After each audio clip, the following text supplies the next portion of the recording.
ఆంధ్రప్రదేశ్ ప్రజలకు కేంద్రం శుభవార్త చెప్పింది. ఏపీలో వెనుకబడిన జిల్లాలకు గ్రాంట్ విడుదల చేసింది.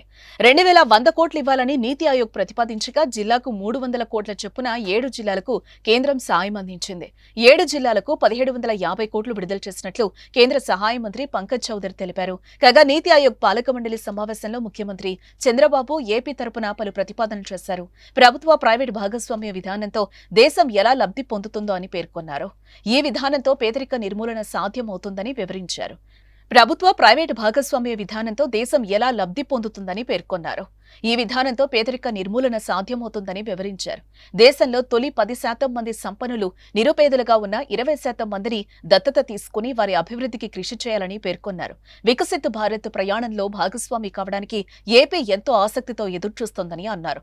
నదుల అనుసంధానం, గ్రామీణ ప్రాంతాల నుంచి అన్ని చోట్లకు రహదారులు ఉండాలని అన్నారు. రైతులు ఆదాయాన్ని పెంచాలని అన్నారు. వ్యవసాయాన్ని లాభసాటిగా మార్చడానికి వీలుగా నదుల అనుసంధానం చేయాలని పేర్కొన్నారు. పోర్టులు, ఎయిర్పోర్టులు, రైల్వే స్టేషన్లకు రహదారుల్ని అనుసంధానం చేస్తే రవాణా చాలా సులభతరమవుతుందని అన్నారు. తయారీ రంగంలో ప్రపంచ స్థాయి ప్రమాణాలకు చేరే సామర్థ్యం భారత్కుందని చెప్పారు. హరిత ఇంధనం, గ్రీన్ హైడ్రోజన్ కు ప్రాధాన్యమిస్తే పెట్రోల్, డీజిల్ వినియోగం తగ్గుతుందన్నారు. కేంద్రం విడుదల చేసిన గ్రాంట్తో రవాణా మార్గాలు మెరుగుపడే అవకాశం ఉంది.